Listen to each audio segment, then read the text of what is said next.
ചോദിച്ചത് കേട്ടില്ലേ? ഇവളെന്താ ഇവിടെ? അർജുൻ ഒരിക്കൽ കൂടി ചോദിച്ചു. ഏ, അർജുനെ ഈ കുട്ടിയെ അറിയുമോ? കീർത്തി സംശയത്തോടെ ചോദിച്ചുകൊണ്ട് ഭദ്രയ്ക്ക് അരികിലേക്ക് ചെന്നു. ഞാൻ കൊടുത്തോളാം എന്ന് പറഞ്ഞതല്ലേ? കീർത്തി ഭദ്രയുടെ കയ്യിൽ നിന്ന് കഞ്ഞിയുടെ ബൗൾ വാങ്ങി. അത് അവളോട് ഞാനാ പറഞ്ഞത്, എനിക്ക് വാരിത്തരാൻ. ഭദ്ര എന്ത് പറയണമെന്നറിയാതെ നിന്നപ്പോൾ ഏതോ കീർത്തിക്ക് മറുപടി നൽകി. ശരി. അല്ല, അർജുൻ എൻ്റെ ചോദ്യത്തിന് മറുപടി നൽകിയില്ലല്ലോ. ഭദ്രയെ അറിയുമോ? കീർത്തി വീണ്ടും അർജുനെ നോക്കി ചോദിച്ചു. അവൻ എങ്ങനെ അറിയാനാ കീർത്തി? അർജുൻ എന്തോ മറുപടി പറയാൻ ഒരുങ്ങിയതും പെട്ടെന്ന് ഏതു തന്നെ കീർത്തിയോട് ചോദിച്ചു. അല്ല, ഇവളെന്താ ഇവിടെ എന്നല്ലേ അർജുൻ ചോദിച്ചത്. ആ ചോദ്യത്തിൽ ഭദ്ര ആരാണെന്ന ഒരറിവ് അർജുനുള്ളതുപോലെ എനിക്ക് തോന്നി. കീർത്തി പറഞ്ഞുകൊണ്ട് ഭദ്ര മുൻപിരുന്ന സ്റ്റൂളിലിരുന്നു. ശേഷം ഏതൊരു നേർക്ക് കഞ്ഞിയെടുത്ത സ്പൂൺ നീട്ടി. ഇവൾ ആരാണെന്ന അർത്ഥത്തിൽ അജു ചോദിച്ചത്. അല്ലടാ, റിയാസ് കീർത്തിയോട് പറഞ്ഞുകൊണ്ട് അർജുൻ്റെ തോളിലൊന്ന് തട്ടി. അർജുൻ ഒന്നും മനസ്സിലാകാതെ നിൽക്കുകയായിരുന്നു. ആണോ? എങ്കിലങ്ങനെ. ഇത് കഴിക്കിയതു. കീർത്തി യദുവിനെ നോക്കി പറഞ്ഞു. എനിക്ക് മതിയായടോ, ഇനി വേണ്ട. യദു കീർത്തിയെ നോക്കി പറഞ്ഞു. മതിയാകാൻ മാത്രം നീ എന്താ കഴിച്ചത്? കീർത്തി അവനെ നോക്കി കണ്ണുരുട്ടി. ഭദ്ര എനിക്ക് കുറച്ച് കഞ്ഞി തന്നിരുന്നു, അത് മതി. യദു പറഞ്ഞത് കേട്ട് കീർത്തിയുടെ മുഖം ഒന്ന് മങ്ങി. എങ്കിലും ഒന്ന് ചിരിച്ചെന്ന് വരുത്തി അവൾ എഴുന്നേറ്റു. അജു, ഇത് ഭദ്ര. എനിക്ക് ആക്സിഡൻറ്റ് പറ്റി കിടന്നപ്പോൾ എന്നെ ഹോസ്പിറ്റലിൽ എത്തിച്ചത് ഈ കുട്ടിയാണ്. യദു അർജുനെ ഭദ്രയ്ക്ക് പരിചയപ്പെടുത്തും പോലെ പറഞ്ഞു. അർജുൻ യദുവിനെയും റിയാസിനെയും ഒന്ന് നോക്കി. പിന്നെ ആ നോട്ടം ഭദ്രയിൽ എത്തി നിന്നു. അവൾ തല താഴ്ത്തി നിൽക്കുകയായിരുന്നു. കീർത്തി നിൽക്കുന്നത് കൊണ്ടാണ് ഇങ്ങനെയെന്ന് അർജുന് മനസ്സിലായി. നിനക്ക് എവിടെ വെച്ച ആക്സിഡൻ്റ് ആയത്? ഏത് വണ്ടിയുമായിട്ടാണ് ഇടിച്ചത്? നിൻ്റെ ഭാഗത്തെ മിസ്റ്റേക്കാണോ? നീ ഇപ്പോൾ ഓക്കെ ആണോ? ഭദ്രയുടെ കാര്യം വിട്ട് അർജുൻ യദുവിനെ നോക്കി ഗൗരവത്തിൽ ചോദിച്ചു. ഗൗരവമാണെങ്കിലും ആത്മസുഹൃത്തിനോടുള്ള അവൻ്റെ കരുതലും സ്നേഹവും ആ ചോദ്യങ്ങളിൽ വ്യക്തമായിരുന്നു. അതിന് വണ്ടി ആക്സിഡൻ്റ് അല്ല അർജുൻ. യദുവിനെ ആരൊക്കെയോ ചേർന്ന് തല്ലിയതാണ്. ഈ കൈക്ക് ചെറിയ ഫ്രാക്ചറുണ്ട്, പിന്നെ ഈ തലയിലെ മുറിവും, അത്രയേ ഉള്ളൂ. പെട്ടെന്ന് കീർത്തി പറഞ്ഞു. തല്ലിയെന്നോ? ആര്? എന്തിന്? അല്ല, അപ്പോൾ നീ എന്തിനാ ഇവൻ ICUവിലായിരുന്നു എന്നൊക്കെ എന്നോട് പറഞ്ഞത്? ആദ്യം യദുവിനെയും പിന്നെ റിയാസിനെയും നോക്കി അർജുൻ ചോദിച്ചു. ICUവോ? യദുവും സംശയത്തോടെ റിയാസിനെ നോക്കി. അത് പിന്നെ ചുമ്മാ ഒരു ഗുമ്മിന് കയറ്റി വെച്ചതാ, റിയാസ് ഒന്ന് ഇളിച്ചുകൊണ്ട് പറഞ്ഞു. ഗുമ്മിന് വേണ്ടി നീ ഞാൻ തട്ടിപ്പോയെന്ന് ആരോടെങ്കിലും വിളിച്ച് പറഞ്ഞോടാ? യദു പല്ല് കടിച്ചുകൊണ്ട് ചോദിച്ചു. ഞാൻ ആരോടും പറഞ്ഞില്ല, ആകെ ഇവനോട് മാത്രമേ നിനക്ക് ഇങ്ങനെ പറ്റിയെന്ന് പറഞ്ഞുള്ളൂ. റിയാസ് യദുവിനെ നോക്കി പറഞ്ഞു. ആരാ നിന്നെ തല്ലിയത്? എന്താ പ്രശ്നം? അർജുൻ യദുവിനെ നോക്കി ദേഷ്യത്തിൽ തന്നെ ചോദിച്ചു. ഒടുവിൽ അവൻ്റെ നോട്ടം വന്നു നിന്നത് ഭദ്രയിലാണ്. അവളുമായി റിലേറ്റഡ് ആയിട്ടുള്ള ആരെങ്കിലുമാണോ യദുവിനെ പറ്റിയ ആക്രമണത്തിന് പിന്നിലെന്ന് അർജുൻ ഒന്ന് സംശയിച്ചു. ആള് മാറി തല്ലിയതാണ്, ഇത് അരസമായി പറഞ്ഞുകൊണ്ട് മുഖം മാറ്റി. അർജുൻ നെറ്റി ചുളിച്ചു. ഇവനോട് ഞാൻ പറഞ്ഞതാ, ആള് മാറി തല്ലിയതാണോ അല്ലയോ എന്ന് നോക്കണ്ട, തല്ലുകൊണ്ട സ്ഥിതിക്ക് പോലീസിൽ പരാതി കൊടുക്കാമെന്ന്. പക്ഷേ ഇവൻ സമ്മതിച്ചില്ല. കീർത്തി യദുവിനെ ഒന്ന് നോക്കി അർജുനോടായി പറഞ്ഞു. പിന്നെ അതിൻ്റെ പുറകെ തൂങ്ങി നടക്കാൻ പറ്റില്ല എന്ന് പറഞ്ഞ് ഇവനത് വേണ്ട എന്ന് പറഞ്ഞു. അർജുനെങ്കിലും ഒന്ന് ഇവനെ പറഞ്ഞ് മനസ്സിലാക്കാൻ നോക്ക്. എനിക്ക് റൗണ്ട്സിന് പോകാൻ ടൈമായി. ഇവന് ഫുഡ് കൊടുക്കണമല്ലോ എന്നോർത്ത് കുറച്ച് നേരത്തെ ബ്രേക്ക് എടുത്ത് വന്നതാ. കീർത്തി പറഞ്ഞുകൊണ്ട് യദുവിനെ ഒന്ന് നോക്കി വാതിലിനരികിലേക്ക് നടന്നു. പിന്നെ എന്തോ ഓർത്തതുപോലെ അവൾ തിരിഞ്ഞ് ഭദ്രയെ നോക്കി. ഇന്നലെ ഇവനെ ഹോസ്പിറ്റലിൽ കൊണ്ടുവന്നതിന് താങ്ക്സ്. ഇനിയും താൻ ഇവിടെ നിൽക്കണമെന്നില്ല. ഇന്നലെ വന്നതല്ലേ, തൻ്റെ വീട്ടിലേക്ക് പോയിക്കോളൂ. ഇത്ര നേരം നിന്നത് തന്നെ അധികമാണ്. യദുവിനെ ഹോസ്പിറ്റലിൽ എത്തിച്ചതിൽ ഉള്ള നന്ദി ഉണ്ടെങ്കിലും അവനോടടുത്ത് മറ്റൊരു പെണ്ണ് നിൽക്കുന്നതിലുള്ള കുശുമ്പ് കൊണ്ടുകൂടി കീർത്തി ഭദ്രയെ നോക്കി പറഞ്ഞു. കീർത്തിയുടെ പറച്ചിൽ കേട്ടതും ഭദ്രയുടെ നോട്ടം ആദ്യം പോയത് അർജുനിലേക്കാണ്. അവനും അവളെ നോക്കി നിൽക്കുമായിരുന്നു. എന്തു പറ്റി? പോകുന്നില്ലേ? അതോ ചെയ്ത സേവനത്തിന് തനിക്ക് ക്യാഷ് വല്ലതും വേണം? അതിനാണോ താൻ പോകാതെ നിൽക്കുന്നത്? കീർത്തി അനങ്ങാതെ നിൽക്കുന്ന ഭദ്രയെ നോക്കി സംശയത്തോടെ ചോദിച്ചു. എനിക്കൊന്നും വേണ്ട. കീർത്തി ഒന്ന് നോക്കി അവൾ പതിഞ്ഞ സ്വരത്തിൽ പറഞ്ഞുകൊണ്ട് വീണ്ടും അർജുനെ നോക്കി. അവൻ നെറ്റി ചുളിച്ചു. ഓ, ഇപ്പോൾ മനസ്സിലായി. അർജുനെ കണ്ടതിൻ്റെയാണോ? അർജുനും യദുവും ഫ്രണ്ട്സാണ്. പിന്നെ അർജുൻ്റെ കൂടെ വല്ല സെൽഫിയും എടുക്കാനാണെങ്കിൽ പിന്നെയാകാം. ഇപ്പോഴത്തെ സിറ്റുവേഷനിൽ അർജുൻ അത് ബുദ്ധിമുട്ടാകും. കീർത്തി അർജുനിലേക്കുള്ള ഭദ്രയുടെ നോട്ടം കണ്ടു പറഞ്ഞു. ഭദ്ര എന്ത് പറയണം ചെയ്യണമെന്നറിയാതെ തല കുനിച്ചു നിന്നുപോയി. അർജുൻ അവളെ ആകെ ഒന്ന് നോക്കി. ഒരു ചുരിദാറാണ് വേഷം. പച്ച കളർ നിറച്ച ടോപ്പും ഓറഞ്ച് കളർ പാൻസും ഷാളും. ഷാൾ വിരിച്ച് 2 തൂളിലുമായി കുത്തിവെച്ചിട്ടുണ്ട്. നീണ്ട മുടി പിന്നിയിട്ടിട്ടുണ്ട്. ഭദ്ര, കീർത്തി വീണ്ടും അവളെ വിളിച്ചു. ഭദ്ര വേഗം തലയുയർത്തി അർജുനെ നോക്കി. അർജുനെ നോക്കി എന്തോ പറഞ്ഞുകൊണ്ട് അവൾ പെട്ടെന്ന് അവൻ്റെ അരികിലേക്ക് 2 അടി വെച്ചു. അവിടെ നിന്ന് പറഞ്ഞാൽ മതി, അടുത്തേക്ക് വരണ്ട. അല്ലേ തന്നെ നിനക്കെന്താ പറയാനുള്ളത്? ഇവനെ ഹോസ്പിറ്റലിൽ എത്തിച്ചതിനുള്ള കൂലിയാണേൽ റിയാസേ എന്താന്ന് വെച്ചാൽ കൊടുത്തേക്ക്. ഇനി കീർത്തി പറഞ്ഞതുപോലെ സെൽഫി വലുതുമാണേ എനിക്കതിന് താല്പര്യമില്ല താനും. അർജുൻ പെട്ടെന്ന് അവൾക്ക് നേരെ കൈ ഉയർത്തി തടഞ്ഞുകൊണ്ട് അല്പം രൂക്ഷമായി തന്നെ പറഞ്ഞു. അവളുടെ കണ്ണ് നിറഞ്ഞു. എനിക്കൊന്നും കേൾക്കണ്ട, ഇറങ്ങിപ്പോകാൻ നോക്ക്, അർജുൻ ദേഷ്യത്തിൽ പറഞ്ഞു. അവൻ്റെ മനസ്സിൽ അപ്പോൾ ഉണ്ടായിരുന്നത് അവസാനവട്ടം അവർ തമ്മിൽ നടന്ന സംഭാഷണമായിരുന്നു. എനിക്കൊരാളെ മാത്രം പറ്റില്ല, ഒരുപാട് പേർ വേണം, ഓരോ ദിവസവും ഓരോ പേർ. ഒരിക്കൽ കൂടെ കിടന്നവരുടെ കൂടെ ഈ ഭദ്ര കിടക്കാറില്ല. അവൾ പറഞ്ഞ ആ വാചകങ്ങൾ കഴിഞ്ഞു പോയതിന് രാത്രികളിൽ അവൻ്റെ മനസ്സിനെ ആകെ അസ്വസ്ഥമാക്കിക്കൊണ്ടിരുന്നവയാണ്. സാർ, ഞാൻ ഭദ്ര ഒരിക്കൽ കൂടി അർജുനോടെന്തോ പറയാൻ ശ്രമിച്ചു. അവൻ വെച്ചു നീട്ടിയ ഓഫർ അവൾക്ക് സ്വീകാര്യമാണ് എന്നായിരുന്നു അവൾ പറയാൻ ആഗ്രഹിച്ചത്. എന്നാൽ അവനൊഴികെ ആ റൂമിലുള്ള 3 പേരുടെ സാന്നിധ്യം അവളുടെ നാവിനെ തടുത്തു. ഇറങ്ങിപ്പോകാൻ, അർജുൻ വല്ലാതെ ശബ്ദമുയർത്തി. അവൾ കണ്ണു നിറച്ച് അവനെ നോക്കി. കീർത്തി വേഗം വന്ന് അവളുടെ കയ്യിൽ പിടിച്ച് വലിച്ചുകൊണ്ട് റൂമിന് പുറത്തേക്ക് നടന്നു. പോകുന്ന പോക്കിൽ അവൾ ഒരിക്കൽ കൂടി അവനെ തിരിഞ്ഞു നോക്കി. അവർ രണ്ടും പോയതും അർജുൻ യേതുവിനെ നോക്കി. എന്താ ശരിക്കും സംഭവിച്ചത്? അവളെങ്ങനെ ഇവിടെ? അർജുൻ ശബ്ദം കനപ്പിച്ചുകൊണ്ട് ചോദിച്ചു. അവളെന്താ ഹോസ്പിറ്റലിൽ എന്നാണോ അതോ അവളെന്താ ഇവിടെ കൊച്ചിയിലെന്നാണോ? യേതു അർജുനെ നോക്കി ചോദിച്ചു. രണ്ടും, അർജുൻ കനപ്പിച്ച് തന്നെ മറുപടി നൽകി. കൊച്ചിയിൽ എന്താ അവളെന്ന് എനിക്കറിയില്ല, എന്നാൽ ഇവിടെ ഹോസ്പിറ്റലിൽ എത്തിയത് എന്നെയും കൊണ്ടാണ്, യേതു അർജുനെ നോക്കി പറഞ്ഞു. മിനിഞ്ഞാന്ന് രാത്രി ഞാൻ നാട്ടിൽ പോയിട്ട് തിരികെ വീട്ടിലേക്ക് വരുന്ന വഴി പെട്ടെന്ന് എൻ്റെ വണ്ടിക്ക് മുന്നിലേക്ക് ചാടി വീണത് അവൾ. അവൾക്ക് പുറകെ കുറച്ച് ആളുകളും രക്ഷിക്കണമെന്ന് പറഞ്ഞ് കാല് പിടിച്ച് കരഞ്ഞു. അവളെ ആക്രമിക്കാൻ വന്നതായിരുന്നു അവൾക്ക് പുറകെ ഉള്ളവന്മാർ. പെണ്ണിനെ ഇരുട്ടിൻ്റെ മറവിൽ ആക്രമിച്ച് കീഴടക്കാൻ ശ്രമിക്കുന്ന കുറച്ച് ഡാഷ് മക്കൾ, ഇത് ദേഷ്യത്തോടെ പറഞ്ഞു. എന്നിട്ട്? അർജുൻ പെട്ടെന്ന് മുന്നോട്ട് 2 അടി വെച്ചുകൊണ്ട് ചോദിച്ചു. എന്നിട്ട് എന്താകാൻ? ഞാൻ അവളെ അവിടുന്ന് രക്ഷിച്ച് കൊണ്ടുപോകാൻ ശ്രമിച്ചതും എനിക്ക് അവന്മാർ 2 തന്നു. ഞാനും കുറച്ച് കൊടുത്തു. അവന്മാരാകെ വെള്ളവും കഞ്ചാവും കണ്ടടിച്ച് ബോധം പൊക്കണവും ഇല്ലാതെ നിൽക്കുന്നവന്മാരായിരുന്നു. കത്തിയൊക്കെ എടുത്ത് വീശി. ഒരുത്തിന് എന്തോ കമ്പി കൊണ്ട് എൻ്റെ തലക്കിട്ട് വന്നു തന്നു. എനിക്ക് ബോധം പോയി. പിന്നെ ബോധം വരുമ്പോൾ ഞാൻ ഈ ഹോസ്പിറ്റലിലാണ്. എന്നെ ഇന്നലെ വെളുപ്പിനെ കണ്ട് ഇവിടേക്ക് എത്തിച്ചത് ഭദ്രയാണെന്ന് കീർത്തി പറഞ്ഞറിഞ്ഞു. എന്നെ കൊണ്ടുവന്നപ്പോൾ മുതൽ അവൾ ഇവിടെയുണ്ട്. ഞാനും ഇവനും കീർത്തിയുടെ മുന്നിൽ അവളെ അറിയില്ലാത്തതുപോലെ നിന്നത്. അവളാണെങ്കിൽ ഞങ്ങളോടൊട്ടും അധികം സംസാരിച്ചതുമില്ല. ആകെക്കൂടെ ചോദിച്ചത് നീ എവിടെ, നീ ഇവിടേക്ക് വരില്ലേ എന്നാണ്. ഇത് പറയുന്നത് കേട്ട് അർജുൻ ആശയക്കുഴപ്പത്തിലായി. അവളെന്താ കൊച്ചിയിൽ? അവളെന്തിനാ എന്നെ തിരക്കിയത്? അവൻ മനസ്സിലോർത്തു. നിന്നോട് ഇന്നലെ തന്നെ വിളിച്ച് പറയണമെന്ന് കരുതിയതാ. പിന്നെയാണ് നീ മുംബൈക്ക് പോയത് ശില്പയുടെ കൂടെയാണെന്ന് ഞങ്ങൾ അറിഞ്ഞത്. അപ്പോൾ പിന്നെ ഞങ്ങൾ ഓരോന്ന് പറഞ്ഞ് വിളിച്ച് നിന്നെ ശല്യം ചെയ്യണ്ട എന്ന് തോന്നി. റിയാസ് പറയുന്നത് കേട്ട് അർജുൻ ദേഷ്യത്തോടെ അവനെ നോക്കി. നീ നോക്കി പഠിപ്പിക്കണ്ട. നിനക്ക് മറ്റാരേക്കാളും ഇഷ്ടവും താല്പര്യവും അവളെയാണെന്ന് ഞങ്ങൾക്കറിയാം. അവൾക്ക് വേണ്ടി നിനക്ക് ഞങ്ങളോട് വഴക്കിടാനും പിണങ്ങിയിരിക്കാനും ഒന്നും ഒരു കുഴപ്പവും ഇല്ലെന്ന് ഞങ്ങൾക്ക് മനസ്സിലായി. അപ്പോൾ പിന്നെ അവളുമായി നീ കറങ്ങാൻ പോയപ്പോൾ ഞങ്ങൾ എന്തെങ്കിലും കാര്യം പറഞ്ഞ് നിന്നെ വിളിച്ചാൽ അത് നിനക്ക് ബുദ്ധിമുട്ടുണ്ടാക്കുകയുള്ളൂ എന്ന് തോന്നിയത് കൊണ്ടാണ് നിന്നെ വിളിക്കാഞ്ഞത്. യേതു അർജുൻ്റെ നോട്ടം കണ്ടു പറഞ്ഞു. അവളെപ്പോലെ നിങ്ങളും എനിക്ക് ഇമ്പോർട്ടൻ്റ് ആണ്. അല്ല, അവളേക്കാൾ നിങ്ങൾക്കാണ് പ്രാധാന്യം. ഞാൻ ശില്പയുമായി റിലേഷനിലായിട്ട് 2-3 വർഷമാകുന്നതേ ഉള്ളൂ. എന്നാൽ നിങ്ങളുമായി ഇന്നലെ തുടങ്ങിയ റിലേഷൻ അല്ലല്ലോ. അർജുൻ യേതുവിനെയും റിയാസിനെയും നോക്കി പറഞ്ഞു. ഞങ്ങൾക്കങ്ങനെ തോന്നിയില്ല. നിനക്ക് ഞങ്ങളാണ് വലുതെങ്കിൽ നീ ഞങ്ങൾ പറഞ്ഞത് അനുസരിച്ചേനെ യേതു. അവളാ ശില്പ, അവളെ നിനക്കിന് വേണ്ട എന്ന് ഞങ്ങൾ പറഞ്ഞതാ. പക്ഷെ നീ അത് കേട്ടില്ല. അവൾ ചെയ്ത തെറ്റ് നീ ചെറുതായി കണ്ടു. യേതു അല്പം ദേഷ്യത്തിൽ തന്നെ പറഞ്ഞു. അവൾക്ക് പറ്റിയ തെറ്റ് എനിക്കും പറ്റിയിരുന്നു യേതു. ഇവിടെ നിന്ന് അല്പം ഇറങ്ങിപ്പോയ പെണ്ണ് ആരാണെന്ന് നിങ്ങൾ പറഞ്ഞില്ലല്ലോ. അർജുൻ അസ്വസ്ഥതയോടെ പറഞ്ഞു. പക്ഷെ അവൾ, എടാ പ്ലീസ്, വീണ്ടും ഈ മാറ്റം തന്നെ നമ്മൾ സംസാരിച്ച് വെറുതെ ഒരു ഉടക്ക് വേണ്ട. ഞാൻ വെറുതെ ഒന്നും ഒരു ഡിസിഷനും എടുക്കില്ല എന്ന് നിങ്ങൾക്കറിയാലോ. ശില്പയുടെ കാര്യത്തിലും അങ്ങനെ തന്നെ. ഞങ്ങൾക്ക് രണ്ടിനും ഒരു തെറ്റ് പറ്റി. അത് മനസ്സിലാക്കി പരസ്പരം അഡ്ജസ്റ്റ് ചെയ്ത് പോകുന്നതല്ലേ ലൈഫ്. നിങ്ങൾ രണ്ടുമെങ്കിലും എന്നെ ഒന്ന് മനസ്സിലാക്കുക. യദു എന്തോ വീണ്ടും പറയാൻ വന്നതും അർജുൻ നെറ്റി തടവിക്കൊണ്ട് പറഞ്ഞു. യദു, അർജുൻ്റെ ലൈഫാണ്, അവനാണ് ഡിസിഷൻ എടുക്കേണ്ടത്. വീണ്ടും നമുക്കിടയിൽ ശില്പയുടെ മാറ്റം വേണ്ട. റിയാസും യദുവിനെ നോക്കി പറഞ്ഞു. യദു അത് കേട്ട് ഒന്ന് നിശ്വസിച്ചു. പിന്നെ അർജുനെ നോക്കി. ശരി, ഇവൻ്റെ ഇഷ്ടം പോലെ തന്നെ നടക്കട്ടെ. പക്ഷെ ഞാനൊരു ചോദ്യം നിന്നോട് ചോദിക്കട്ടെ അജു? യദു ചോദിക്കുന്നത് കേട്ട് അർജുൻ തലയനക്കി. അന്ന് നിൻ്റെ ബർത്ത്ഡേ രാത്രി നിനക്കൊരു തെറ്റ് പറ്റിയില്ലായിരുന്നുവെങ്കിൽ, അതായത് ഇപ്പോൾ പോയ ഭദ്രയെ നീ ഒരിക്കലും കണ്ടിട്ടില്ലായിരുന്നുവെങ്കിൽ, നീ ശില്പ ചെയ്ത തെറ്റിനെ ന്യായീകരിച്ച് അവളുടെ കൂടെ റിലേഷൻ തുടരാമെന്ന് തീരുമാനിക്കുമായിരുന്നു. യദു ചോദിക്കുന്നത് കേട്ട് അർജുൻ്റെ നെറ്റി ഒന്ന് ചുളിഞ്ഞു. പിന്നെ ഒന്ന് തല അനക്കാൻ ഒരുങ്ങിയതും യദുവിൻ്റെ ചോദ്യം ഒരിക്കൽ കൂടി അവൻ്റെ മനസ്സിലേക്ക് വന്നു. ഭദ്രയെ നീ ഒരിക്കലും കണ്ടിട്ടില്ലായിരുന്നുവെങ്കിൽ? ആ വാക്കിനൊപ്പം ഭദ്രയുടെ മുഖം അവൻ്റെ മനസ്സിലേക്ക് വന്നു. അല്പം മുമ്പ് പോലും തന്നെ നോക്കിയ നോട്ടം. അവൾ തന്നോട് എന്തോ പറയാൻ ശ്രമിച്ചതുപോലെ അവന് തോന്നി. സത്യത്തിൽ കയറി വന്നപ്പോൾ യദുവിൻ്റെ അടുത്ത് നിൽക്കുന്ന അവനെ കഞ്ഞി കോരി കൊടുക്കുന്ന ഭദ്രയെ കണ്ടപ്പോൾ എന്തോ അവനിൽ വല്ലാത്ത അസ്വസ്ഥത നിറഞ്ഞു. അതിനൊപ്പം അവളുടെ പഴയ വാക്കുകളും ഓർമ്മ വന്നതും അവൾ പറയാൻ ശ്രമിച്ചതുപോലും ഗവനിക്കാതെ ദേഷ്യപ്പെട്ടതാണ്.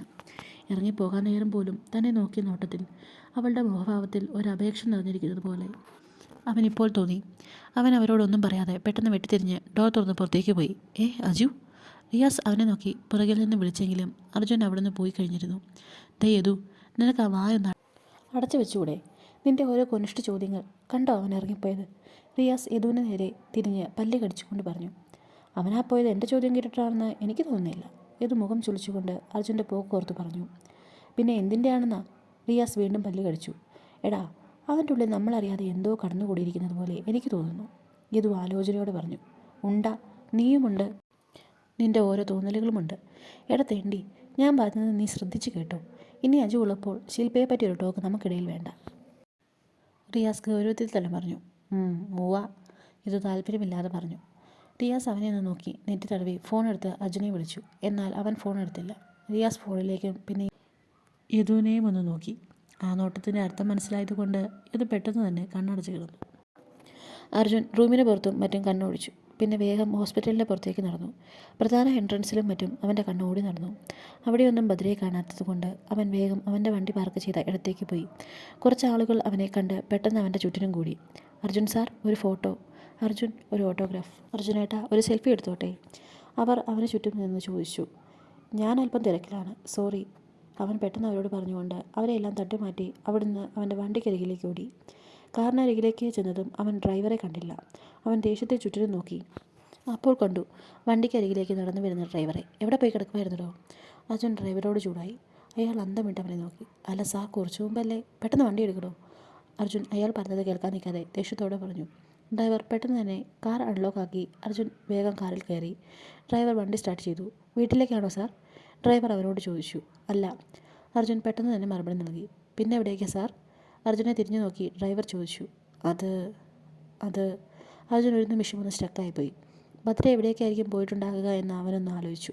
അവൾ നാട്ടിലേക്ക് പോകാനാണെങ്കിൽ ഇവിടുന്ന് ബസ് സ്റ്റാൻഡിലേക്ക് ആയിരിക്കും അവൾ പോയിട്ടുണ്ടാകുക എന്ന് അവന് തോന്നി. ഇവിടെ അടുത്തുള്ള ബസ് സ്റ്റോപ്പിലേക്ക്. അവൻ ഡ്രൈവറെ നോക്കി പറഞ്ഞുകൊണ്ടിരുന്ന സമയം അവൻ്റെ മനസ്സിലൂടെ മറ്റൊരു ചോദ്യം പോയി. അവളിനി നാട്ടിലേക്കല്ല പോയതെങ്കിൽ ഇവിടെ വേറെ വല്ലവന്മാരുടെയും കൂടെ കിടക്കാൻ പൈസ കിട്ടിയിട്ട് വന്നതാണെങ്കിൽ? ആ ഒരു ചിന്തയിൽ തന്നെ അവൻ്റെ മുഖം മഞ്ഞമായി. ഡ്രൈവർ അവൻ ബാക്കിയൊന്നും പറയാത്തതുകൊണ്ട് ബസ് സ്റ്റോപ്പിലേക്ക് പോകാനായിരിക്കും എന്ന് കരുതി വണ്ടി മുന്നോട്ടെടുത്തു. ഇവിടെ നിർത്തടോ? അർജുൻ പെട്ടെന്ന് അയാളെ നോക്കി പറഞ്ഞു. ഡ്രൈവർ വണ്ടി നിർത്തി അവനെ സംശയത്തോടെ നോക്കി. ബസ് സ്റ്റോപ്പിലേക്ക് പോകണ്ടേ സാർ? ഡ്രൈവർ അവരെ നോക്കി ശബ്ദം താഴ്ത്തി ചോദിച്ചു. വേണ്ട, അർജുൻ പറഞ്ഞുകൊണ്ട് ഡോർ തുറന്ന് പുറത്തേക്ക് ഇറങ്ങി. എന്തെങ്കിലും പ്രശ്നമുണ്ടോ സാർ? ഡ്രൈവർ മടിച്ച് അർജുനെ നോക്കി ചോദിച്ചു. ഏയ് ഇല്ല, അർജുൻ അലസമായി പറഞ്ഞുകൊണ്ട് അവിടുന്ന് തിരിച്ച് ഹോസ്പിറ്റലിനുള്ളിലേക്ക് തന്നെ നടന്നു. പോകുന്ന വഴി പോക്കറ്റിൽ നിന്ന് ഒരു മാസ്ക് എടുത്ത് ധരിക്കുകയും ചെയ്തു. ഇതേ സമയം ഹോസ്പിറ്റലിലെ കാഷ്വാലിറ്റിയിൽ ഒരു ബെഡിൽ കിടക്കുകയായിരുന്നു ഭദ്ര. അവൾക്ക് ബോധമുണ്ടായിരുന്നില്ല. അവളുടെ അടുത്ത് തന്നെ ഒരു നേഴ്സ് നിൽപ്പുണ്ടായിരുന്നു. അവളുടെ ശരീരത്തിലേക്ക് ഗ്ലൂക്കോസ് IV കണക്ട് ചെയ്ത് കയറ്റുന്നുണ്ടായിരുന്നു. വൈകുന്നേരത്തോടെയാണ് ബോധം തെളിഞ്ഞ് ഭദ്ര കണ്ണു തുറന്നത്. ആദ്യം എവിടെയാ എങ്ങനെയെന്ന് അവൾക്ക് മനസ്സിലായില്ല.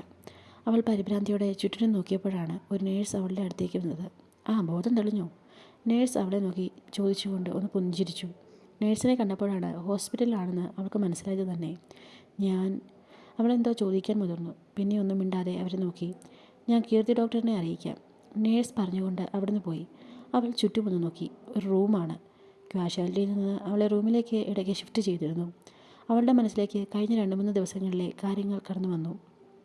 എറണാകുളം എത്തി എവിടേക്ക് പോകണമെന്നറിയാതെ നിന്നു പോയിരുന്നു അവൾ. അർജുൻ്റെ വീട് എങ്ങനെ കണ്ടെത്തുമെന്നറിയാതെ വലിയ നഗരത്തിൽ തിരക്കുള്ള റോഡ് വീഥികളിൽ അവൾ പകച്ചു നിന്നുപോയി. ആരോടൊക്കെയോ സിനിമാ നടൻ അർജുൻ്റെ വീട് അറിയുമോ എന്ന് ചോദിച്ചു. അവരൊക്കെ അവളുടെ ചോദ്യം കേട്ട് അവളെ പരിഹാസത്തോടെ നോക്കുകയും ചിരിക്കുകയും ചെയ്തു. അർജുൻ്റെ ഏതു ആരാധികയായിരിക്കുമെന്ന് അവർ എല്ലാം കരുതി. പിന്നെ അവളുടെ വേഷവും മറ്റും സംസാരവും കണ്ട് അവളെ അർജുൻ്റെ വീട് കാണിച്ചു തരാമെന്ന് പറഞ്ഞ് ചില ഓട്ടോക്കാർ പറ്റിച്ച് അവളെ മറ്റെവിടെയെങ്കിലും കൊണ്ടുപോയി വിട്ട് ഏതെങ്കിലും വീട് കാണിച്ചു കൊടുത്ത് പൈസയും വാങ്ങി അവർ കടന്നു കളഞ്ഞു. അതും അധിക പൈസ അവളുടെ കയ്യിൽ നിന്ന് വാങ്ങി. അങ്ങനെ തന്നെ അവളുടെ കയ്യിലിരുന്ന പൈസ അല്പാൽപ്പം തീർന്നിരുന്നു. ആരെ വിശ്വസിക്കണം, ആരെ വിശ്വസിക്കേണ്ട എന്ന് അവൾക്ക് തന്നെ അറിയില്ലായിരുന്നു. ആദ്യം വന്ന രാത്രിയിൽ അവൾ കിടന്നുറങ്ങിയത് ഒരു നാടോടി സംഘത്തിനൊപ്പമാണ്. ഉറങ്ങിയെന്ന് പറയാനാകില്ല. ഭയത്തോടെ ചുറ്റും നോക്കിയിരുന്നു. പിറ്റേന്നും അർജുൻ്റെ വീട് തിരക്കി നടന്നു. അങ്ങനെയാണ് ഒരു ഓട്ടോക്കാരൻ അവളെ അർജുൻ്റെ വീട് കാണിച്ചു തരാമെന്ന് പറഞ്ഞ് വണ്ടിയിൽ കയറ്റിയത്. ആദ്യം പറ്റിക്കപ്പെട്ട അനുഭവം ഉള്ളതുകൊണ്ട് തന്നെ അവൾ ഒപ്പം പോകാൻ മടിച്ചു നിന്നു. അത് മനസ്സിലാക്കി ആ ഓട്ടോ ഡ്രൈവർ അവളെ ഫോണിൽ ഒരു ഫോട്ടോ കാണിച്ചു. ആ ഓട്ടോക്കാരൻ്റെ തുള്ളിലൂടെ കൈയിട്ട് ചിരിയോടെ നിൽക്കുന്ന അർജുൻ്റെ ഫോട്ടോ. അത് മതിയായിരുന്നു ഫോണിനെ പറ്റിയും അതിലെ ഫോട്ടോ എഡിറ്റിംഗ് ആപ്പുകളെ പറ്റിയും ഒന്നും ഒരറിവുമില്ലാത്ത അവൾക്ക് വിശ്വസിക്കാൻ. അവൾ ഉള്ളിൽ നിറഞ്ഞ ആശ്വാസത്തോടെ ഓട്ടോയിൽ കയറി. പിന്നീട് എവിടേക്കാണ് അയാൾ കൊണ്ടുപോയതെന്ന് അവൾക്കറിയില്ല. വണ്ടി പല വഴി സഞ്ചരിച്ച് ആളും ബഹളവും വണ്ടികളും കുറഞ്ഞ ഇടത്തേക്ക് നീങ്ങി. പോകുന്ന പോക്കിൽ ഓട്ടോക്കാരൻ ഫോൺ എടുത്ത് ആരെയൊക്കെയോ വിളിച്ചു. ഉള്ളിൽ ചെറിയ ഭയം തോന്നിയെങ്കിലും ഓട്ടോക്കാരൻ്റെ ഫോണിൽ കണ്ട ഫോട്ടോ ഓർക്കെ അവൾ അയാളോടൊന്നും ചോദിച്ചില്ല. പിന്നെ അയാൾ വണ്ടി നിർത്തിയത് കണ്ട് ചുറ്റും നോക്കിയപ്പോഴേക്കും പെട്ടെന്ന് 3-4 പേർ കൂടി ആ ഓട്ടോയിലേക്ക് ഇടിച്ചു കയറി. അവൾ ഭയന്ന് അവരെ നോക്കി. ഡ്രൈവർ അവരും അർജുൻ്റെ അടുത്തേക്കാണെന്ന് പറഞ്ഞിട്ടും അവളിലെ ഭയം കൂടിയതല്ലാതെ കുറഞ്ഞില്ല. അവൾ ഓട്ടോയിൽ നിന്ന് ഇറങ്ങാൻ തീരുമാനിച്ച് അവരോട് മാറിത്തരാൻ പറഞ്ഞപ്പോൾ അവർ ചിരിക്കുകയാണ് ചെയ്തത്. ഓട്ടോക്കാരൻ പെട്ടെന്ന് തന്നെ വണ്ടി മുന്നോട്ടെടുക്കുകയും ചെയ്തു. അവൾ ബഹളം വയ്ക്കാൻ ഒരുങ്ങിയതും അടുത്തിരുന്നവൻ അവളുടെ വാ പൊത്തിപ്പിടിച്ചു. അവൾ കൈയും കാലും വെച്ച് പ്രതിരോധിക്കാൻ ശ്രമിച്ചപ്പോൾ മറ്റൊരുവൻ അവളുടെ കൈയും പിടിച്ചു വെച്ചു. പിന്നീട് അവർ ആളൊഴിഞ്ഞ ഒരു പ്രദേശത്താണ് വണ്ടി നിർത്തിയത്. രാത്രിയായിരുന്നു. എങ്കിലും ചുറ്റും മറ്റാളുകളൊന്നുമില്ല എന്നവൾക്ക് മനസ്സിലായി. തൻ്റെ ജീവിതവും മാനവും ഒരിക്കൽ കൂടെ കൈവിട്ടു പോകാൻ പോകുക എന്ന് മനസ്സിലാക്കി അവൾ ഉറക്കെ കരഞ്ഞു.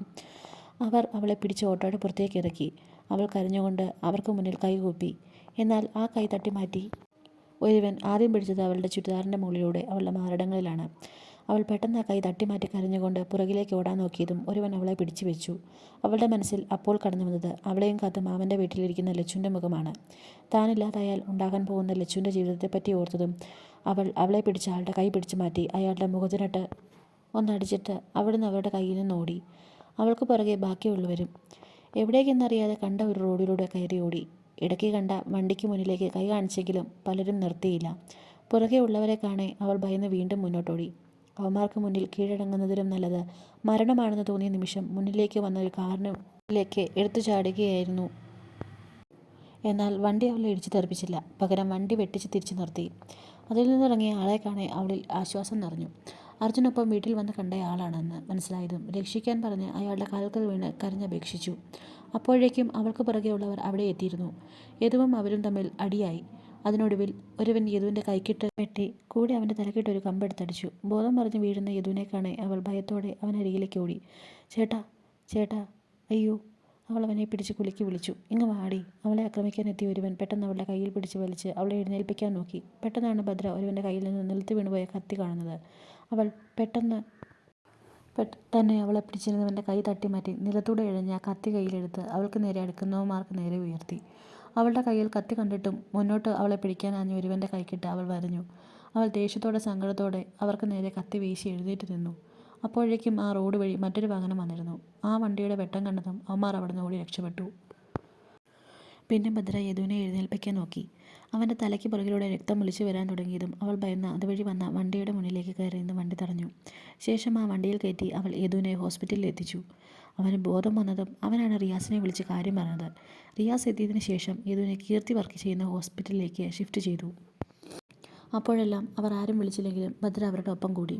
അവളുടെ കയ്യിലുണ്ടായിരുന്ന ബാഗൊക്കെ നഷ്ടമായിരുന്നു. എങ്കിലും അർജുനെ കാണാൻ പറ്റുമല്ലോ എന്നൊരു പ്രതീക്ഷ അവൾക്കുള്ളിലുണ്ടായിരുന്നു. എന്നാൽ കണ്ടു കഴിഞ്ഞപ്പോൾ അവളുടെ കണ്ണ് നിറഞ്ഞു. അവൾ പതിയെ ബെഡിൽ എഴുന്നേറ്റിരുന്നു. മുന്നിലാകെ ഉണ്ടായിരുന്ന ഒരു വഴി കൂടി അടഞ്ഞു. നീ എന്തിനാ ഈശ്വര എന്നെ ഇങ്ങനെ പരീക്ഷിക്കുന്നത്? അവൾ ദൈവത്തോട് ചോദിച്ചുകൊണ്ട് കരഞ്ഞു. അവൾ കയ്യിൽ ഘടിപ്പിച്ചിരുന്ന IV നോക്കി. എനിക്കിവിടെ ചികിത്സ നൽകിയതിന് പൈസ കൊടുക്കേണ്ടി വരില്ലേ? എൻ്റെ കയ്യിൽ ഒന്നുമില്ലല്ലോ, എന്താ ചെയ്യുക? അവളിൽ പരിഭ്രാന്തി നിറഞ്ഞു. അവൾ പെട്ടെന്ന് കയ്യിലെ വയറെല്ലാം ഊരി മാറ്റി എഴുന്നേറ്റ് നിന്നു. എന്നാൽ അവൾക്ക് തല കറങ്ങുന്നത് പോലെ തോന്നി. അവൾ ബെഡിൽ പിടിച്ച് അല്പനേരം നിന്നു. പിന്നെ പതിയെ അവിടെ നിന്ന് പുറത്തേക്ക് ഇറങ്ങി. എവിടേക്ക്, എങ്ങനെ പോകണമെന്നൊന്നും അവൾക്കറിയില്ലായിരുന്നു. അവൾ ഹോസ്പിറ്റൽ കോറിഡോറിലെ ഭിത്തിയിൽ പിടിച്ച് ലക്ഷ്യമില്ലാതെ നടന്നു. അർജുൻ തിരികെ യദുവിനെ കിടത്തിയിരിക്കുന്ന റൂമിലേക്ക് തന്നെ വന്നിരുന്നു. അവനെ കാണെ അവർ പരസ്പരം നോക്കി. ഒരു അർജൻറ്റ് കോൾ ചെയ്യാനുണ്ടായിരുന്നു, അതിന് പോയതാ എന്ന് അർജുൻ അവരോട് കള്ളം പറഞ്ഞു. എന്നാൽ യദുവും റിയാസും അത് വിശ്വസിച്ചില്ല. എങ്കിലും അവർ അവനോട് കൂടുതലൊന്നും ചോദിക്കാൻ പോയില്ല. അർജുൻ അവരോടൊപ്പം തന്നെ ഏറെ നേരം ചിലവഴിച്ചു. നീ വീട്ടിൽ പൊക്കോ അജു. രാത്രിയോടടുത്തതും യദു അർജുനെ നോക്കി പറഞ്ഞു. ഞാൻ ഇവിടെ നിൽക്കുന്നത് നിനക്കെന്താ ഇഷ്ടമാകുന്നില്ലേ? അർജുൻ യദുവിനെ നോക്കി ചോദിച്ചു. ഇല്ല, തീരെ ഇഷ്ടമാകുന്നില്ല, അതുകൊണ്ടാണ് പറഞ്ഞത്. അർജുനെ നോക്കി യദു പരിഹാസത്തോടെ പറഞ്ഞു. അങ്ങനെയാണോ? എങ്കിൽ ഞാനിന്ന് പോകുന്നില്ല. അർജുനും യദുവിനെ നോക്കി തറപ്പിച്ച് പറഞ്ഞു. അതിൻ്റെ ആവശ്യമില്ലടാ, ഞാനിവിടെ ഇല്ലേ, നീ പോയിക്കോ. എന്തിനാ വെറുതെ ഈ ഹോസ്പിറ്റലിലെ കൊതുകടിയും കൊണ്ട് നിൽക്കുന്നത്? റിയാസ് പറയുന്നത് കേട്ട് അർജുൻ അവനെ സംശയത്തോടെ നോക്കി. ഒരു നേഴ്സ് കൊച്ച് അവൻ്റെ വലയിൽ വീണിട്ടുണ്ട്. അത് നൈറ്റ് ഷിഫ്റ്റ് ആണെന്ന് തോന്നുന്നു. റിയാസിനെ നോക്കി അർജുനോടായി യദു പറഞ്ഞു. നിനക്കെങ്ങനെ മനസ്സിലായി? റിയാസ് ഞെട്ടലോടെ യദുവിനോടെ ചോദിച്ചു. എങ്ങനെ മനസ്സിലാകാതിരിക്കും? കാള വാല് പൊക്കുന്നതേ മനസ്സിലാകുമല്ലോ എന്തിനാണെന്ന്. ഇന്നലെ രാത്രി നീ ഇടയ്ക്കിടയ്ക്ക് എന്നെ വന്ന് നോക്കി പോകുമെന്നല്ലാതെ നീ എൻ്റെ അടുത്ത് ഉണ്ടായിരുന്നില്ലല്ലോ. ആ ഭദ്ര ഉണ്ടായതുകൊണ്ട് ഞാൻ രക്ഷപ്പെട്ടു. യദു പറയുന്നത് കേട്ട് അർജുൻ അവനെ ഒന്ന് നോക്കി. അവൻ നോട്ടം യദു ശ്രദ്ധിക്കുകയും ചെയ്തു. അല്ല, അവൾ ഇവിടെ ഇരുന്നത് കൊണ്ടാണ് ഞാൻ അധികം ഇവിടേക്ക് വരാതെ ഇരുന്നത്. ഇനി അവൾക്ക് എന്നെ വല്ലതും വശീകരിക്കാൻ തോന്നിയാലോ? റിയാസ് പറയുന്നത് കേട്ട് അർജുൻ മുഷ്ടി ചുരുട്ടി. അവൾ വശീകരിച്ചാൽ നീ വീണു പോകുമായിരിക്കും അല്ലേ? യദു ചോദിക്കുന്നത് കേട്ട് റിയാസ് കാലുകൊണ്ട് നിലത്ത് കളം വരച്ചു. അത് പിന്നെ അവളെപ്പോലെ നല്ലൊരു സുന്ദരി കൊച്ചെന്നെ വശീകരിക്കാൻ നോക്കിയാൽ? റിയാസ് പറയുന്നത് കേട്ട് അർജുൻ പല്ലിറുമ്മി കണ്ണടച്ചു തുറന്നു. അവൾക്ക് വല്ല എയ്ഡ്സോ എസ്റ്റിഡിയോ ഉണ്ടെങ്കിൽ അത് നിനക്ക് കിട്ടുകയും ചെയ്യും, അർജുൻ ദേഷ്യത്തോടെ പറഞ്ഞു. യദുവും റിയാസും അവനെ നോക്കി. അവളുടെ കൂടെ കിടന്ന നിനക്ക് ഈ അസുഖങ്ങളൊക്കെ വന്നോ എന്ന് ചെക്ക് ചെയ്തായിരുന്നു? പെട്ടെന്ന് യദു അർജുനെ നോക്കി ചോദിച്ചു. അർജുൻ അവനെ ഒന്ന് നോക്കിയതല്ലാതെ ഒന്നും പറഞ്ഞില്ല. അജു, എനിക്കൊന്ന് അവളെ ആദ്യം കണ്ടപ്പോൾ തോന്നിയത് തന്നെയാണ് ഇപ്പോഴും തോന്നുന്നത്. അവൾക്ക് പിന്നിൽ എന്തൊക്കെയോ മിസ്റ്റീരിയസ് ഉണ്ട്. നമ്മൾ വിചാരിച്ചതുപോലെ ഒരു മോശം പെണ്ണാണ് അവളെന്ന് എനിക്കിപ്പോൾ തോന്നുന്നില്ല. എനിക്ക് അടി കിട്ടിയപ്പോൾ അവൾക്ക് വേണേൽ എന്നെ ഇട്ടിട്ട് പോകാമായിരുന്നു. ഇന്നലെയൊക്കെ എന്തെങ്കിലും ആവശ്യമുണ്ടോ എന്നൊക്കെ ചോദിച്ച് എൻ്റെ അരികിൽ തന്നെ ഇരുന്നു. എൻ്റെ ആവശ്യങ്ങൾ കണ്ടറിഞ്ഞ് ചെയ്തു. യദു പറയുന്നത് കേട്ട് അർജുന് ദേഷ്യം കൂടുകയാണ് ചെയ്തത്. അതാണവൾ. ഒരു പ്രാവശ്യം മാത്രം കണ്ട് പരിചയമുള്ള നിൻ്റെ കൂടെ കൂട്ടിരിക്കുക, വല്ല ആവശ്യങ്ങളുമുണ്ടോ എന്ന് ചോദിക്കുക. അവൾ നിനക്ക് സെക്ഷലി വല്ല ആവശ്യമുണ്ടോ എന്നായിരിക്കും ചോദിച്ചത്, അർജുൻ പുച്ഛത്തോടെ പറഞ്ഞു. യദുവിൻ്റെ മുഖം കടുത്തു. അവൾ അങ്ങനെ യദു എന്തോ പറയാനൊരുങ്ങിയപ്പോഴാണ് പെട്ടെന്ന് റൂമിൻ്റെ ഡോർ തുറന്ന് കീർത്തി അകത്തേക്ക് വന്നത്. അവൾ അവിടെയെല്ലാം ഒന്ന് നോക്കി. എന്താ കീർത്തി? അവളുടെ നോട്ടം കണ്ട് റിയാസ് ചോദിച്ചു. ആ കുട്ടിയെ കണ്ടിരുന്നോ? കീർത്തി റിയാസിനെ നോക്കി ചോദിച്ചു. ഏതു കുട്ടി? യദുവാണ് ചോദിച്ചത്. എന്തായിരുന്നു പേര്? ഭദ്ര. കീർത്തി പറഞ്ഞത് കേട്ട് എല്ലാവരും അവളെ നോക്കി. ഭദ്രയോ? അവളെ ഇവിടുന്ന് നീ തന്നെയല്ലേ മണിക്കൂറുകൾക്ക് മുമ്പ് വിളിച്ചുകൊണ്ട് പോയത്? ഇത് നെറ്റി ചുളിച്ചുകൊണ്ട് ചോദിച്ചു. ആ, കൊണ്ടുപോയതാ. നിന്നെ ഹെൽപ്പ് ചെയ്തതിന് പൈസ വേണോ, അവളുടെ വീട് എവിടെയായെന്നൊക്കെ ചോദിച്ച് അവളെയും കൊണ്ട് നടക്കുന്ന വഴി അവൾ തല ഇറങ്ങി വീണു. എന്നിട്ട്? കീർത്തി പറഞ്ഞത് കേട്ട് അർജുൻ പെട്ടെന്ന് അവളോടായി ചോദിച്ചു. എന്നിട്ട് എന്താകാൻ? ഞാൻ ട്രിപ്പ് കൊടുത്ത് ഇവിടെ കിടത്തി. പോരാതെ അവളെ ചെക്ക് ചെയ്തു. വെള്ളവും ഭക്ഷണവും ഒന്നും ആ ശരീരത്തിൽ എത്താത്തതിൻ്റെയാണ് തലകറക്കം. ഈ പ്രായത്തിൽ ശരീരത്തിൽ വേണ്ട കാൽസ്യമോ അയണോ ന്യൂട്രീഷനോ ഒന്നും ആ പെണ്ണിൻ്റെ ശരീരത്തിലില്ല. കൂടാതെ രക്തക്കുറവും. അവൾ എങ്ങനെയാണ് ഇത്രയും നേരം പിടിച്ചു നിന്നത് എന്നാ എനിക്കും മനസ്സിലാകാത്തത്, കീർത്തി ആലോചനയോടെ പറഞ്ഞു. അവൾ പറയുന്നത് കേട്ട് റിയാസും യദുവും പരസ്പരം നോക്കി. പിന്നെ അർജുനെയും. അവനും ആലോചനയിലായിരുന്നു. എന്നിട്ട് അവൾക്കിപ്പോൾ എങ്ങനെയുണ്ട്? റിയാസാണ് കീർത്തിയോട് ചോദിച്ചത്. ഞാൻ കാഷ്വാലിറ്റിയിൽ നിന്ന് അവളെ ഒരു റൂമിലേക്ക് ഷിഫ്റ്റ് ചെയ്തിരുന്നു. അല്പം മുമ്പ് അവളെ നോക്കാൻ ഏൽപ്പിച്ച നേഴ്സ് വന്ന് അവൾക്ക് ബോധം വന്നെന്ന് എന്നോട് വന്ന് പറഞ്ഞു. ഞാനും ആ നേഴ്സും കൂടി അവളെ നോക്കി ആ റൂമിലേക്ക് ചെന്നതും അവളെ ആ റൂമിൽ കാണാനില്ല. കാണാനില്ലെന്നോ? യദു ഞെട്ടലോട് ചോദിച്ചു. അതെ, ഞാൻ ആ റൂമിനും പുറത്തും മറ്റും നോക്കി, അവിടെ ഒന്നും കണ്ടില്ല. ഇനി എങ്ങാനും ഇവിടേക്ക് വീണ്ടും വന്നോ എന്നറിയാൻ വേണ്ടിയാണ് ഇവിടേക്ക് വന്നത്. കീർത്തി പറഞ്ഞുകൊണ്ടിരുന്നപ്പോൾ തന്നെ പെട്ടെന്ന് അർജുൻ പുറത്തേക്ക് ഇറങ്ങിപ്പോയി. അർജുന് ഞാൻ ആ കുട്ടിയുടെ കാര്യം പറഞ്ഞത് ഇഷ്ടമായില്ല എന്ന് തോന്നുന്നല്ലോ, കീർത്തി അർജുൻ്റെ പോക്ക് കണ്ട് പറഞ്ഞു. റിയാസും യദുവും ഒന്നും മിണ്ടിയില്ല. എന്നാൽ ഇതേ സമയം പുറത്തേക്ക് ഇറങ്ങിയ അർജുൻ്റെ കണ്ണുകൾ ചുറ്റും അലഞ്ഞു. അവൻ വേഗം മാസ്ക് എടുത്ത് വെച്ചിട്ട് ഭദ്രയെ തിരിഞ്ഞ് ആ ഹോസ്പിറ്റലാകെ അലഞ്ഞു. ഭദ്ര നടന്ന് ആളൊഴിഞ്ഞ ഹോസ്പിറ്റൽ വരാന്തയിരുന്നു. പുറത്തേക്കിറങ്ങാൻ അവൾക്ക് ഭയം തോന്നി. രാത്രിയാണ്, പരിചയമില്ലാത്ത നാടും. കഴിഞ്ഞ ദിവസം തന്നെ കഷ്ടിച്ചാണ് രക്ഷപ്പെട്ടത്. അർജുൻ കൈയൊഴിഞ്ഞ സ്ഥിതിക്ക് ഇനി നാട്ടിലേക്ക് മടങ്ങിപ്പോകാനേ നിവൃത്തിയുള്ളൂ. എന്നാൽ മടങ്ങിപ്പോകാൻ അവളുടെ കയ്യിൽ 1 രൂപ പോലും ഇല്ലായിരുന്നു. ഇനി എന്തു ചെയ്യുമെന്ന് അവൾ കുറേ ആലോചിച്ചു. ഒടുവിൽ അവളുടെ മനസ്സിലേക്ക് മറ്റൊരു വഴി കൂടി തെളിഞ്ഞു വന്നു. അവളുടെ ചുണ്ടിൽ പുച്ഛത്തോടെ ഉള്ളൊരു ചിരി വിരിഞ്ഞു. അവൾ എഴുന്നേറ്റ് പതിയെ ആളുകൾ നിൽക്കുന്നിടത്തേക്ക് നീങ്ങി. ചേട്ടാ, ഫോണൊന്ന് തരുമോ?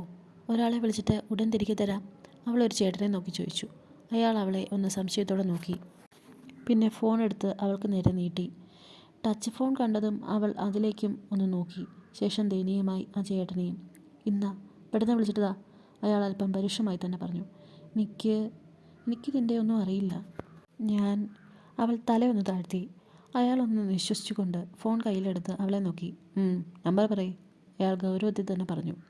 അവൾ ഓർമ്മയിൽ എവിടെയോ മറന്നുപോയ ഒരു നമ്പർ ഓർത്തെടുത്ത് അയാളോട് പറഞ്ഞു. അയാൾ ഡയൽ ചെയ്ത് അവളുടെ നേർക്ക് ഫോൺ നീട്ടി. അവൾ അതിലേക്കൊന്ന് നോക്കി. പതിയെ ഫോൺ വാങ്ങി ചെവിയിൽ മുട്ടിക്കാതെ പിടിച്ചു. ബെൽ പോകുന്ന ശബ്ദം കേട്ടതും അവളുടെ നെഞ്ച് പെരുമ്പറ കൊട്ടി. ഹലോ. മറുപുറത്ത് ഫോൺ അറ്റൻഡ് ആയതിനു ശേഷം ഒരു പുരുഷ ശബ്ദവും കേട്ടു. ആ ശബ്ദം തിരിച്ചറിഞ്ഞതും നമ്പർ തെറ്റിയിട്ടില്ല എന്ന് അവൾക്ക് മനസ്സിലായി.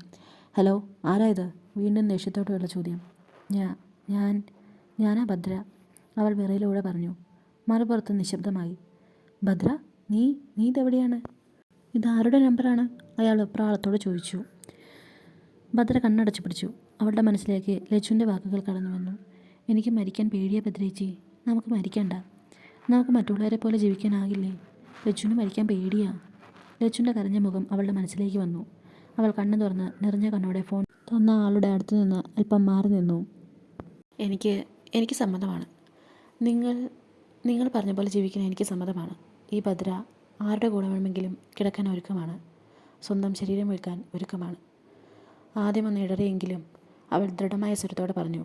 അത് പറയുമ്പോൾ അവളുടെ മനസ്സിൽ ലച്ചുവിൻ്റെ മുഖം മാത്രമായിരുന്നു. ശരിക്കും? മറുപുറത്ത് സംസാരിച്ച ആളുടെ സ്വരത്തിൽ സന്തോഷം നിറഞ്ഞു. എന്താ, കീഴേത്തടത്തിൽ രഘുവിന് ഈ ഭദ്ര കളത്തമാശ പറയുമെന്ന് തോന്നുന്നുണ്ടോ? അവളുടെ സ്വരം മുറുകി. ഇല്ല എൻ്റെ ഭദ്രമോളെ, മറ്റാര് കളത്തമാശ പറഞ്ഞാലും രഘുവച്ചൻ്റെ ഭദ്രമോള് പറയില്ല എന്ന് ഉറപ്പാണ്. രഘുവിൻ്റെ ചിരിയോടുള്ള സംസാരം. ഞാൻ എറണാകുളത്ത് സിറ്റി ഹോസ്പിറ്റലിലുണ്ട്. എന്നെ ഇവിടെ വന്ന് കൂട്ടിക്കൊണ്ട് പൊക്കോളൂ. പിന്നെ ഈ നമ്പറിലേക്ക് ഇനി വിളിക്കരുത്. അവൾ അത്രയും ഗൗരവത്തിൽ പറഞ്ഞ് ഫോൺ കട്ട് ചെയ്തു. അവളുടെ കണ്ണുകൾ നിറഞ്ഞൊഴുകി. അധികം വൈകാതെ അതൊരു പൊട്ടിക്കരച്ചിലായി മാറി. അവൾ ഫോൺ വാങ്ങിയിരുന്നയാൾ വേഗം അവളുടെ അടുത്തേക്ക് വന്നു. എന്താ കുട്ടി, എന്താ പ്രശ്നം? താനെന്തിനാ കരയുന്നത്? അയാൾ അവളെ നോക്കി ചോദിച്ചു. അയാളുടെ സ്വരം കേട്ടതും അവൾ പെട്ടെന്ന് ബോധം വന്നതുപോലെ കരച്ചിൽ നിർത്തി കണ്ണമർത്തി തുടച്ചു. നന്ദിയുണ്ട് ചേട്ടാ, അവൾ ഫോൺ തിരികെ കൊടുത്തിട്ട് പറഞ്ഞു. മറ്റെന്തെങ്കിലും ആവശ്യമുണ്ടോ? ഇയാളുടെ ആരാ ഈ ഹോസ്പിറ്റലിലുള്ളത്? അയാൾ ഫോൺ വാങ്ങി അവളെ നോക്കി കുറച്ച് സൗമ്യമായി ചോദിച്ചു. അവളൊന്നും മിണ്ടിയില്ല. ഭദ്ര, പെട്ടെന്ന് പുറകിൽ നിന്നൊരു വിളി അവൾ കേട്ടു.